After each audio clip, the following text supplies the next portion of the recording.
that the West will run through Denver next season? Hell no. And let me explain why, okay? And there's no disrespect to the Denver Nuggets, but they have an old saying, iron sharpens iron. And Christine, Stephen A., and Brian Windhorst, when I look at the last 3 years, every season, it's been a different team coming out of the Western Conference. The Lakers, the Suns, Golden State, and this year the Nuggets.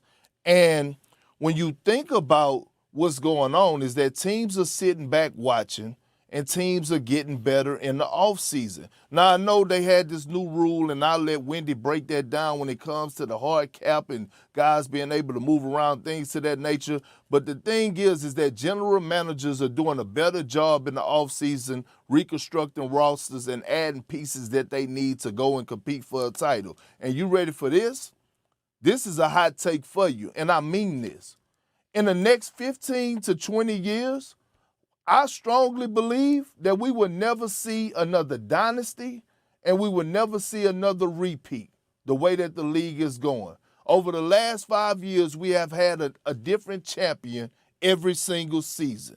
From the Golden State Warriors, starting with the Toronto Raptors, the Lakers, the Bucks, Golden State, and now we're here watching Denver and the Miami Heat compete. The league is just in a different space now. Teams are getting better. And we don't know when guys are going to bounce on their team or want out. We don't know what superstar is going to end up here. And just teams are getting better. I strongly believe that dynasties, we won't see dynasties over the next 15 to 20 years. And hell, I'm willing to go out on a limb and say that we won't see a team repeat over the next 15 to 20 years.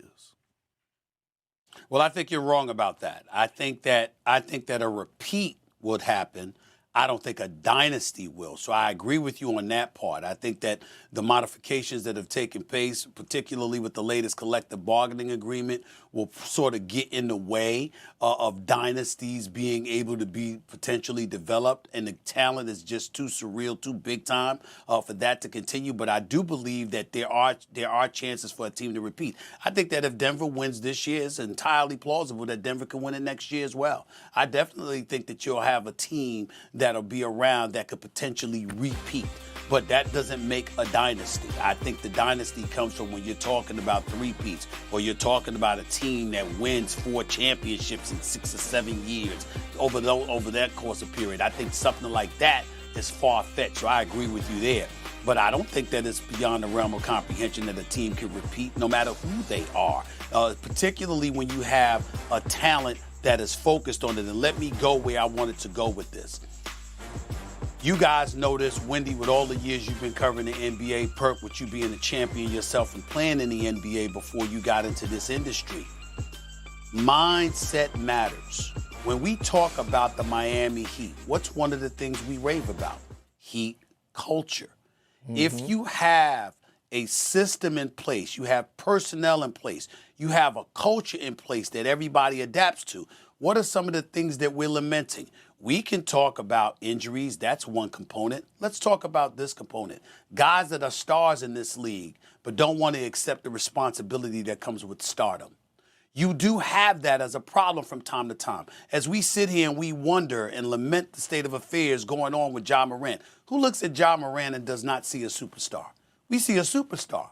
But we also see somebody that's found himself in certain situations where it's been a distraction, not just for him, but his team, and it's compromised their success potentially. When you have stuff like that going on, you never know.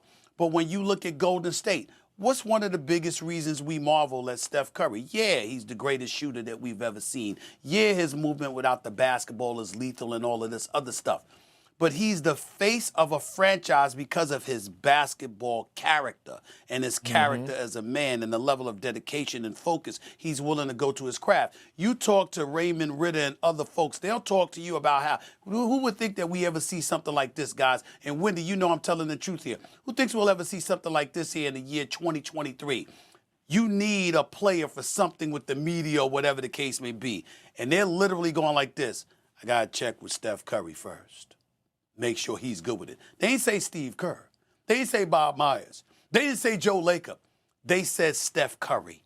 Why? Because you got a leader on your squad that's so respected and so revered, everybody follows his path. Perk, you know that with KG, playing with KG. Y'all had a lot of leaders on that team. It wasn't just one. But I saw a man-child in Glenn Big Baby Davis on the bench crying one time when KG was getting on him. You know why? Because that's how much respect he had for KG. Kobe, you understand what cloth he was made of. Shaq, what cloth he was made of. The list goes on and on. When you see champions, there's a different component that we're looking for. Everybody doesn't have that, but the teams who do, they win more than once, Big Perk. They usually find more success. And even though y'all only won one title, we all know it was due to injuries. We all know the famous quote from Doc Rivers when he said, "I start in 5, don't lose when we're in here together." It was injuries that played a role in derailing y'all no matter what anybody would believe. 2 finals appearances in a 3-year period, et cetera, et cetera. These are the kind of things that matter. But we've also seen stars who couldn't handle the spotlight and couldn't handle being the marquee and couldn't handle the pressure. Even though their talent says otherwise, their mindset didn't. When you find a star with the right mindset, you can win more than once. You usually do. After the Heat's 109-94 loss, head coach Eric Spoelstra said that his team didn't play with the same edge that has defined their unlikely run thus far in the postseason. So the Heat have struggled both offensively and defensively in Game 3, particularly in the second half. Outside of Jimmy Butler, the Heat went 4 for 23 from the field in the second half, including 1 for 9 on three-pointers. They also allowed the Nuggets to score 30 points in the paint on 60% shooting. Jimmy Butler knows being better starts with him. Stephen A. I will be better because whenever I'm better, we are better as a whole. Tomorrow we're going to come out with a lot more energy. We're going to compete at a high level, and we're going to get one at home. Okay, sorry, Stephen A. I can't get over